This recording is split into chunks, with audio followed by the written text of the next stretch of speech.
For me, the feeling of being watched became real and unsettling. It was a quiet night at the office.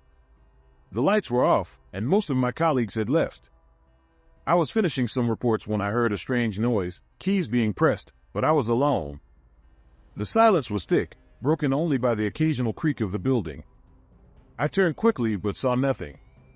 I decided to ignore it, thinking I was just tired. As I picked up my things to leave, I saw something strange on my computer, a message flashing on the screen, sent from an anonymous sender. "I'm watching you." The office is usually a busy place, filled with conversations and the sound of keyboards. By day, it's full of activity, with me and my colleagues focused on our tasks. But at night, the atmosphere changes. The once lively space becomes quiet, with only the dim glow of exit signs and the distant hum of the air conditioning. I have always felt comfortable working late, enjoying the quiet hours when I can focus without distractions. I am a dedicated programmer, passionate about my work, and often lose track of time. My cubicle is neatly organized, reflecting my careful nature. Photos of friends and families decorate the walls, reminding me of the world outside the office.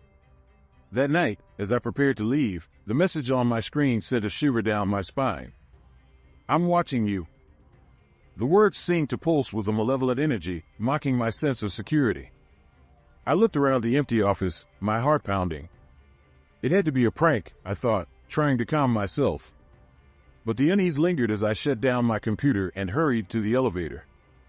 As the doors closed, I couldn't shake the feeling that I wasn't alone.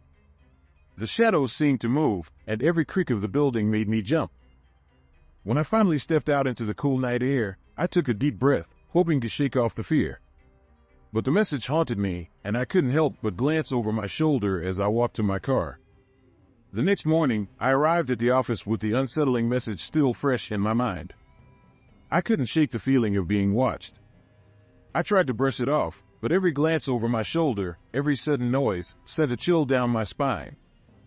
As I settled into my work, I noticed Daniel, my colleague from the programming team, already at his desk. He was always the first to arrive and the last to leave, his dedication often bordering on obsession. Daniel seemed focused on his work, but something about his behavior felt off. His eyes darted toward me occasionally, a subtle shift in his usual calmness. I wondered if he knew about the message. I decided to confront him, but the words caught in my throat. What if it wasn't him? What if I was just being paranoid? Lunchtime came and went, and I found myself alone in the break room. As I ate, I felt a prickling sensation on the back of my neck, the same feeling of being watched. I looked around, but the room was empty. Suddenly, my phone buzzed. A new message from the same anonymous number, "Enjoying your lunch?" I dropped my fork, my appetite gone. My mind raced. How did they know where I was? My heart pounded as I quickly gathered my things and headed back to my desk. I needed to tell someone, anyone, but the fear of sounding paranoid kept me silent. Throughout the day, I couldn't concentrate. My thoughts were consumed by the messages. I decided to check my computer for any signs of tampering. As I went through the files, I found a strange program running in the background, something I hadn't installed. It was a keylogger, recording every keystroke I made. Panic set in. Someone had been monitoring me, tracking everything I did. I quickly deleted the program and changed all my passwords, hoping to regain some security. But the feeling of violation lingered. I needed to find out who was behind this. My thoughts kept circling back to Daniel. His odd behavior, his constant presence, it all seemed too coincidental. That evening, I decided to confront him. I waited until most of the office had cleared out, then approached his desk. "Daniel, can I talk to you for a minute?" I asked, trying to keep my voice steady. He looked up, surprise flickering in his eyes. "Sure, Lisa. What's up?" I hesitated, then plunged ahead. "Have you noticed anything strange going on around here? Like someone watching us?" He frowned, his expression shifting to concern. "What do you mean?" "I've been getting these weird messages. Someone's been watching me, and I found a keylogger on my computer." Daniel's face paled. "A keylogger? That's serious. Have you told IT? I shook my head. Not yet. I wanted to see if anyone else had noticed anything first. He stood up, his demeanor changing to determination. Let's go. We need to report this. It's not safe to keep it to ourselves. Together, we went to the IT department and reported the incident. They assured us they would investigate and tighten security measures. But as I left the office that night, I couldn't shake the feeling that the threat was far from over. The following days were a blur of tension and paranoia. IT had confirmed the presence of the keylogger, but found no trace of who had installed it. My mind was constantly on edge. Every shadow and every noise heightened my sense of dread. Daniel tried to be supportive, often checking in to see how I was holding up, but it did little to calm my nerves. One evening, as I was about to leave, my phone buzzed again. Another message from the anonymous number. You think you can get away? I'm always watching. My heart pounded in my chest as I read the words. I looked around the office, which was nearly empty. Only a few colleagues remained, including Daniel, who was deeply focused on his work as usual. I decided I couldn't go home without answers. I needed to know who was behind this. Gathering my courage, I approached Daniel's desk. Daniel, can you stay a bit longer tonight? I have a plan to find out who's doing this. He looked up, concern etched on his face. Of course, Lisa. What do you have in mind? I explained my plan to set up a trap. We would use a decoy computer with a fake email account, hoping to lure the stalker into revealing themselves. Daniel agreed, and we quickly set up the decoy.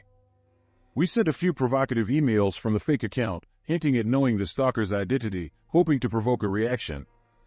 As we waited, the office grew quieter, the tension almost unbearable. Suddenly, we heard footsteps approaching. My heart raced as the sound grew closer. I glanced at Daniel, who gave me a reassuring nod. We hid behind a partition, peeking out just enough to see who was coming. To my shock, it wasn't a stranger. It was Mr. Thompson, our boss. He walked directly to the decoy computer and began typing furiously. My breath caught in my throat as I watched him. Could he be the one behind all this? I stepped out from behind the partition, my voice trembling. Mr. Thompson, what are you doing here? He spun around, his face a mask of surprise and anger. Lisa, what are you doing here? I could ask you the same thing, I replied, my voice gaining strength. We know about the keylogger and the messages. His expression hardened. You shouldn't have gotten involved, Lisa. This was never meant for you. Fear and confusion swirled inside me. Then who was it meant for? Why are you doing this? Before he could answer, Daniel stepped out from the shadows, his phone recording everything. It's over, Mr. Thompson. We have proof.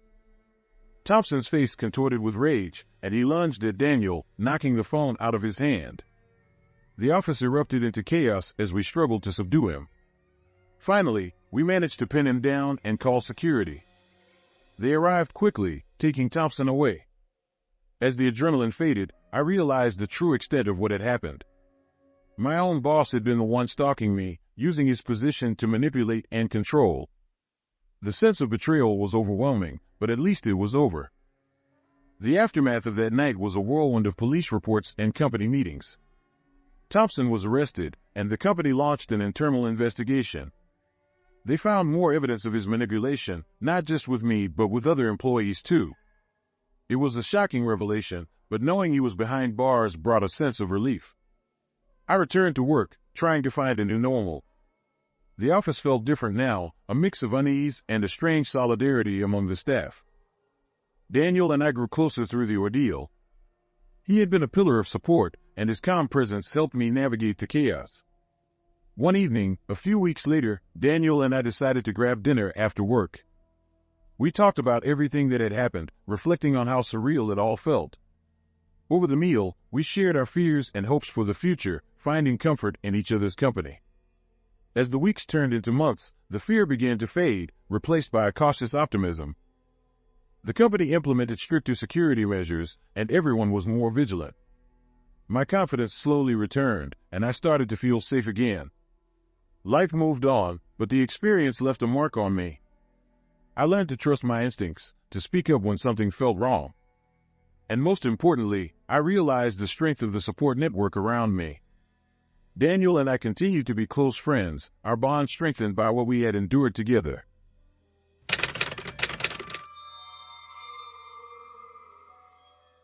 It was a calm night, the waves gently hitting the shore. Megan was editing photos late into the evening when she heard it, a faint, persistent tapping on her window. Her heart raced as she glanced outside, but she saw only darkness. Trying to dismiss it as the wind, the tapping grew louder, more deliberate. Then she saw it, a shadowy figure by the tree line, just out of reach of her porch light. She knew she shouldn't open the door, but something made her want to confront whoever was lurking. Living in a small coastal town always felt like a dream. The salty breeze, the sound of waves, and the endless horizon made every day feel like a vacation. My beach house, with its large windows and wooden porch, was my sanctuary. I loved waking up to the sunrise and capturing nature's beauty with my camera. I'm a freelance photographer, working for local magazines and tourists. My passion for photography started in my teenage years, and now, at 28, I've built a successful career. People say I have a knack for capturing the soul of my subjects, whether it's a landscape or a candid moment at a local event.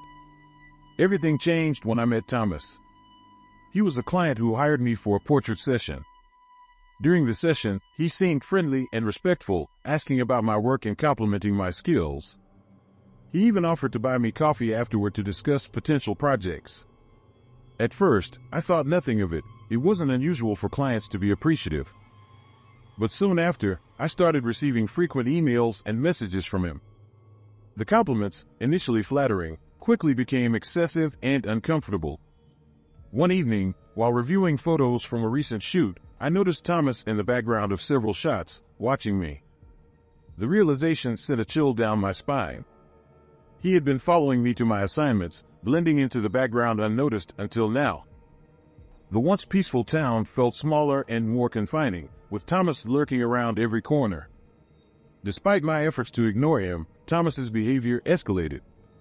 He began showing up at my favorite cafes, appearing at the local market, and even waiting outside my home. The messages became more frequent, more insistent, and more invasive. My safe haven was no longer safe, and the feeling of being constantly watched grew unbearable. At first, I tried to brush it off, telling myself that I was overreacting. But as the days passed, the feeling of being watched only grew stronger. One morning, I found a bouquet of roses on my porch, with a note that simply read, "For your beautiful eyes." My heart sank. I knew it was from Thomas. I went to the local police station and reported his behavior. The officer listened but didn't seem too concerned. He said they'd look into it, but I could tell he thought I was just being paranoid. Frustrated, I left, knowing I had to find another way to protect myself. I started changing my routines. I took different routes to my photo shoots, avoided my usual hangouts, and made sure to always be around other people. But Thomas always seemed to find me. His presence was like a shadow I couldn't escape. The once vibrant and welcoming town now felt like a maze with no way out. One evening, I was at a local art gallery for an exhibition. I was trying to enjoy myself, mingling with friends and colleagues, but I couldn't shake the feeling that I was being watched. As I turned to look around the room, my eyes met Thomas's. He was standing in the corner, staring at me with an intensity that made my skin crawl. I quickly excused myself and left the gallery, my heart pounding. The final straw came a few nights later. I was at home, editing photos, when I heard a noise outside. I peered out the window and saw Thomas standing in my yard, looking up at me. Panic surged through me. I grabbed my phone and called the police, my voice shaking as I explained the situation. This time, they took me seriously. They arrived quickly and escorted Thomas away, wanting him to stay away from me. For a few days, I felt a sense of relief. But it was short-lived. The messages started again, more threatening this time. "You can't hide from me," one read. "I'll always find you," said another. I felt trapped, with no escape from his relentless pursuit. I installed security cameras around my house and took self-defense classes. I even considered moving, but the thought of leaving my beloved home broke my heart. I couldn't let him win. I had to find a way to reclaim my life. One night, after a long day, I was dozing off on the couch when I heard the familiar tapping on my window. My heart raced and I froze, barely breathing. I glanced at the security monitor on the table next to me. The camera showed nothing unusual outside, but the tapping continued. Gathering my courage, I grabbed my phone and crept toward the window.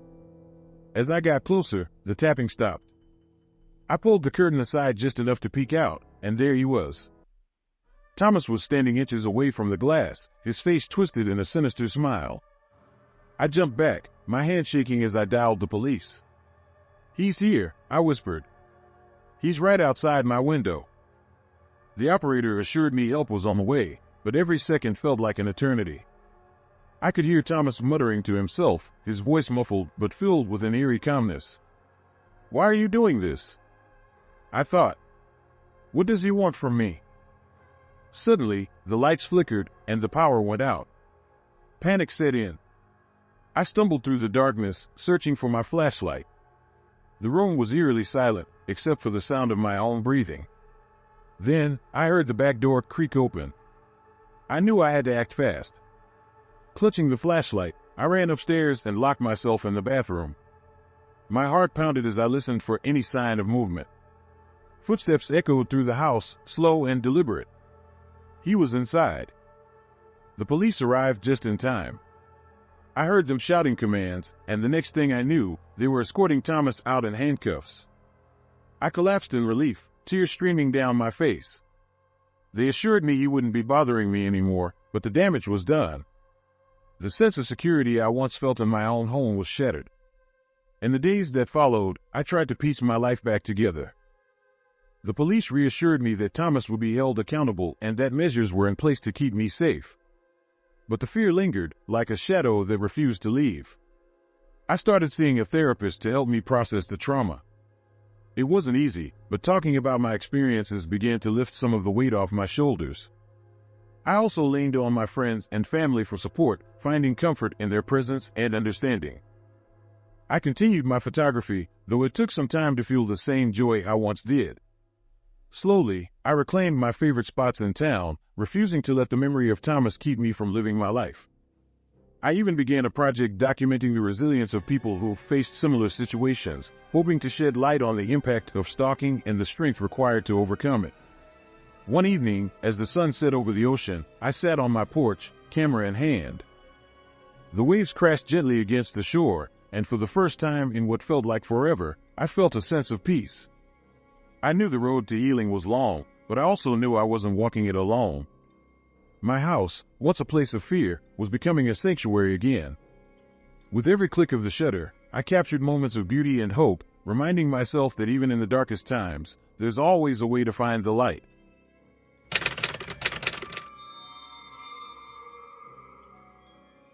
Moving to Charleston, South Carolina, in June 2022 was supposed to be a fresh start for me.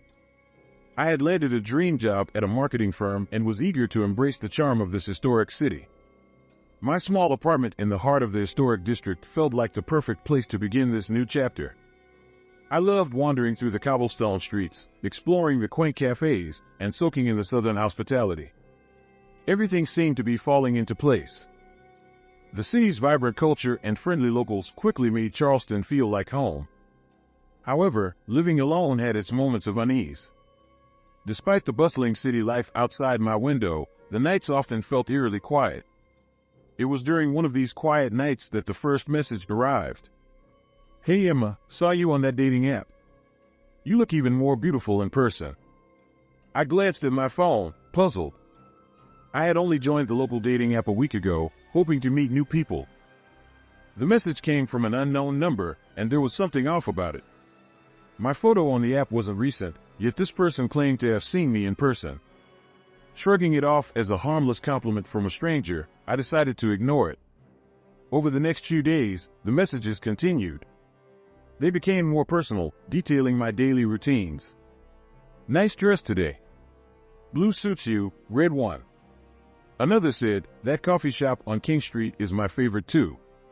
Maybe we'll bump into each other." The messages left me feeling exposed and vulnerable. someone was watching me, and they knew where I was at all times. I started to become paranoid, constantly looking over my shoulder and feeling uneasy in places I once felt comfortable. The historic charm of Charleston began to feel like a sinister backdrop to my growing fear. The breaking point came when I received a photo message. It was a picture of me at my favorite coffee shop, taken from a distance. I could see myself through the window, sipping my latte, completely unaware of the person watching me. My heart raced, and my hands trembled as I looked around, trying to spot the person who took the photo. Frightened and unsure of what to do, I confided in my best friend, Lisa. We had been friends since college, and she was always my voice of reason. "It's probably just some creep trying to mess with you," she said, trying to reassure me. "Block the number and be more careful." I blocked the number, but the unease lingered. The once inviting streets of Charleston now felt menacing, and the thought of being watched haunted me day and night. Before moving to Charleston, my life had been different. I had ended a long-term relationship that left me heartbroken and disillusioned with love.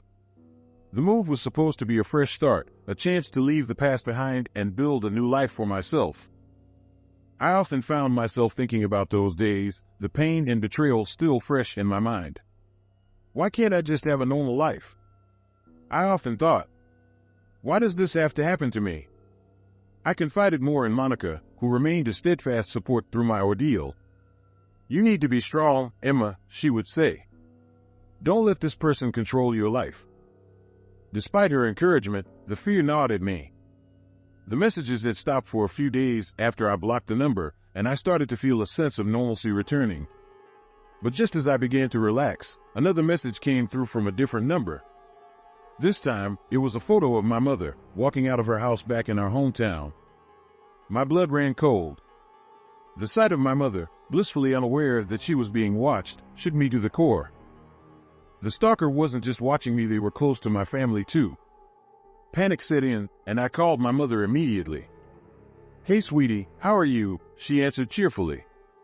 "Mom, you need to be careful," I said, trying to keep my voice steady.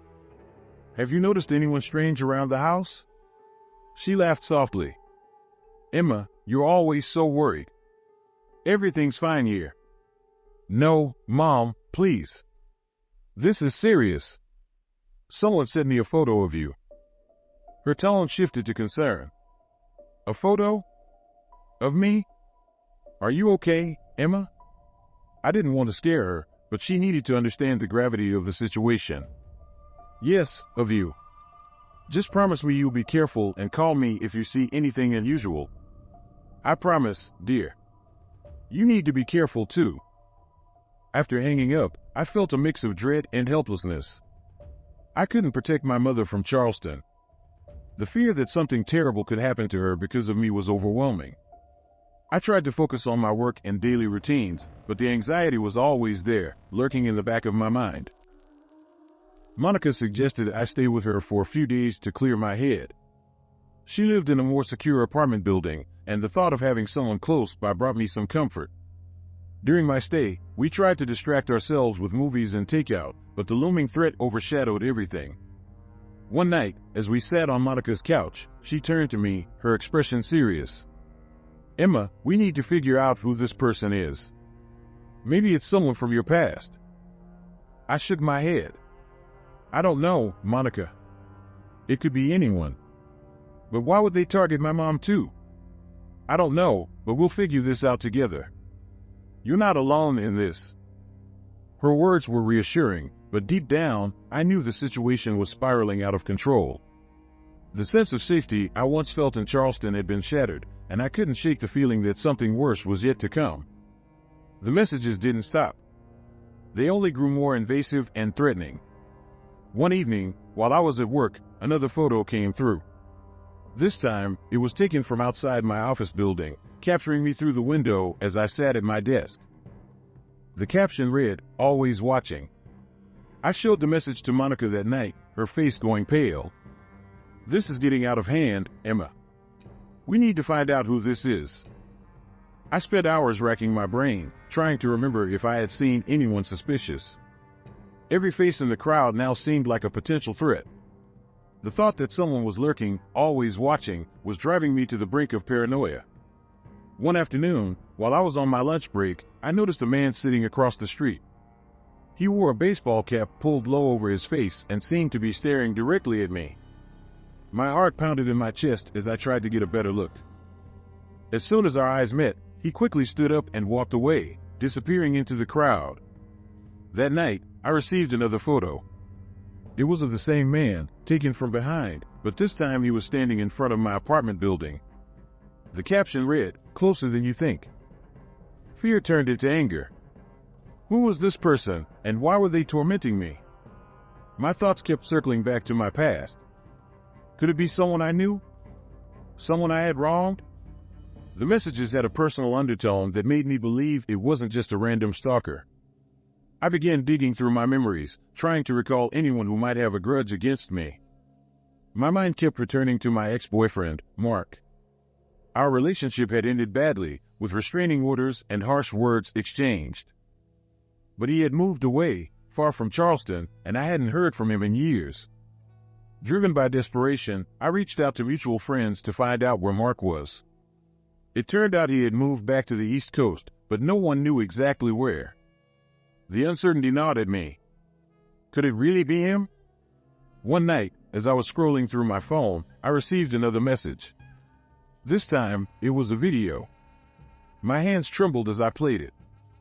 The footage showed my mother, sitting in her living room, watching TV. The camera zoomed in on her face, and the caption read, "She looks so peaceful." My blood ran cold. The stalker had been inside my mother's house. The thought of someone invading her personal space, watching her, made me sick to my stomach. I called her immediately, warning her to be extra cautious. But the fear had already taken root. The realization that my stalker wasn't just tormenting me, but was also endangering my mother pushed me over the edge. I felt helpless, constantly on edge, waiting for the next horrible message or photo. I knew I had to do something, but what? The police wouldn't take me seriously without concrete evidence, and I was too scared to confront the stalker on my own. The walls were closing in, and I felt trapped, like a prey being hunted. The situation reached a breaking point on a rainy Thursday night. I had just finished a late shift at work and was walking back to my apartment, clutching my umbrella against the downpour. The streets were nearly empty, and the streetlights cast eerie shadows on the wet pavement. My phone buzzed in my pocket. Another message. I stopped under a streetlight and pulled out my phone. The message was a photo of my mother, taken moments ago, with the caption, "Time's running out." My heart pounded as I stared at the image, realizing the immediate danger she was in. I tried calling her, but there was no answer. Panic surged through me as I started to run, my mind racing with fear and desperation. When I finally reached my apartment, another message awaited me. It was a video this time. I hesitated, my fingers trembling as I pressed play. The video showed my mother tied to a chair in her living room, a masked figure standing behind her. The person spoke in a distorted voice, "You've ignored the warnings, Emma. Now, it's time to pay." I screamed in frustration and fear, the sound echoing through the empty apartment. I tried calling, but she didn't answer. I felt completely alone, paralyzed by fear and uncertainty. My thoughts were a chaotic mess as I tried to figure out what to do. In my desperation, I decided to confront the stalker. I couldn't just sit and do nothing while my mother was in danger. I followed the instructions sent in the next message, which directed me to an old abandoned house on the outskirts of the city. The rain had stopped, but the night was still cold and foreboding. As I approached the house, I saw a dim light flickering inside. Taking a deep breath, I pushed open the creaky door and stepped into the darkness. The air was thick with tension, and my footsteps echoed loudly in the empty space. "Emma," a distorted voice called out from the shadows. "I've been waiting for you." The masked figure emerged from the darkness, dragging my mother with them. She looked terrified, her eyes pleading with me to save her. The figure shoved her to the ground and approached me, holding a knife. "Who are you?" I demanded, my voice shaking. The figure laughed, the sound chilling me to the bone. "You really don't remember me, do you?" The mask was removed, revealing a face I never expected to see. It was my old high school friend, Jake. Jake had been a close friend until he moved away suddenly during our senior year. I had lost touch with him, never imagining he would reappear in such a sinister way. His eyes burned with a twisted rage and obsession. "You ruined my life, Emma. You forgot about me, and now you're going to pay." Before I could react, he lunged at me, the knife glinting in the dim light. I fought back, struggling to disarm him. My mother screamed, her voice adding to the chaos. The struggle seemed to last forever, every second stretching into an eternity. Finally, I managed to knock the knife out of his hand and push him away. But it was too late. Jake had already inflicted a fatal wound on my mother. She lay on the ground, her breathing shallow and labored. I rushed to her side, tears streaming down my face. "Mom, please stay with me," I sobbed, holding her hand. She looked up at me, her eyes filled with love and pain. "Emma, I love you. Be strong." With those final words, she closed her eyes, her grip on my hand loosening. I screamed in anguish, the sound echoing through the empty old abandoned house. Jake stood there, watching with a sick satisfaction. "You see, Emma, I told you. Time's up." In a blind rage, I attacked him, my fists pummeling him until he was unconscious. I didn't care about the consequences. All I felt was an overwhelming grief and fury. I stayed with my mother until the police arrived, alerted by a concerned neighbor who had heard the commotion. The aftermath was a blur. Jake was arrested and charged with multiple crimes, but nothing could bring my mother back. The horror of that night haunted me, the loss and guilt weighing heavily on my soul. Charleston, once a place of new beginnings, had become a city of nightmares. Like the story? Hit like and subscribe. See you in the next story popping up on your screen at this exact moment.